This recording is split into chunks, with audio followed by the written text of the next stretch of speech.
മിനായിലെ രാപ്പാർപ്പോടെ ഈ വർഷത്തെ ഹജ്ജ് തീർത്ഥാടനത്തിന് ബുധനാഴ്ച തുടക്കമാകും. വ്യാഴാഴ്ചയാണ് പ്രധാന ചടങ്ങായ അറഫാ സംഗമം. അറഫാ ദിനത്തിൽ ഉയർന്ന താപനില പ്രതീക്ഷിക്കുന്നതിനാൽ രാവിലെ 10 മുതൽ വൈകിട്ട് 4 വരെ തീർത്ഥാടകർ ക്യാമ്പുകളിൽ തുടരണമെന്ന് അധികൃതർ അഭ്യർത്ഥിച്ചിട്ടുണ്ട്.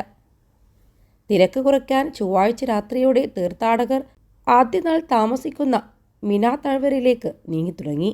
ഇവിടെ 2 ലക്ഷത്തോളം തമ്പുകൾ തയ്യാറാണ്. മിന, കിദാന ടവറുകളിലും താമസിക്കാം. മലയാളികളടക്കം ഇന്ത്യയിൽ നിന്നെത്തിയ 1,22,518 തീർത്ഥാടകരെ മിനായിൽ സുരക്ഷിതമായി എത്തിക്കാൻ തയ്യാറെടുപ്പുകൾ പൂർത്തിയായി ഇന്ത്യൻ ഹജ്ജ് മിഷൻ അറിയിച്ചു. 18 ലക്ഷത്തോളം പേർ ഇത്തവണ ഹജ്ജ് നിർവഹിക്കുമെന്നാണ് പ്രതീക്ഷ.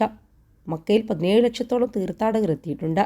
ഇന്ന് രാവിലെയോടെ അറഫയിലെത്തുന്ന തീർത്ഥാടകർ മുസ്ദലിഫയിൽ അന്തിയുറങ്ങി വെള്ളിയാഴ്ച പുലർച്ചെയോടെ മിനായിൽ തിരിച്ചെത്തും.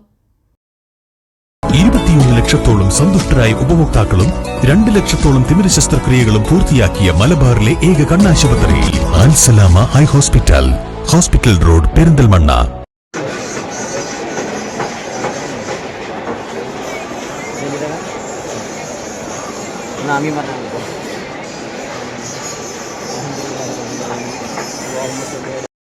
അവിടെ 3 ദിവസം രാപ്പാർത്താണ് കർമ്മങ്ങൾ പൂർത്തിയാക്കുക. ഇത്തവണ അറഫ പ്രഭാഷണം മലയാളത്തിലും കേൾക്കാനാകും. ഗൾഫ് രാജ്യങ്ങളിൽ വെള്ളിയാഴ്ചയാണ് ബലിപെരുന്നാൾ. താപനില ഉയരുന്നതിനാൽ മക്കയിലെ മസ്ജിദുൽ ഹറമിൽ ലോകത്തിലെ ഏറ്റവും വലിയ ശീതീകരണ സംവിധാനം ഏർപ്പെടുത്തി.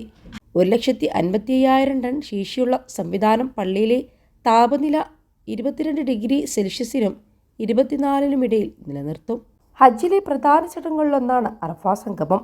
നമേറ പള്ളിയിൽ ഇന്ന് പകൽ നടക്കുന്ന പ്രഭാഷണത്തോടെയാണ് ഹജ്ജിന് തുടക്കമായത്. ഹജ്ജ് വേളയിൽ പ്രവാചകൻ മുഹമ്മദ് നബി നടത്തിയ പ്രഭാഷണത്തെ അനുസ്മരിച്ചാണ് അറഫ പ്രഭാഷണം. മലയാളം ഉൾപ്പെടെ നിരവധി ഭാഷകളിൽ തത്സമയ വിവർത്തനം ലഭ്യമാകും.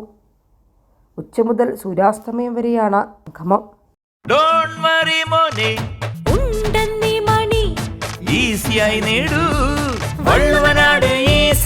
ആവശ്യം ഏതുമാകട്ടെ, പണം ഞങ്ങൾ തരും.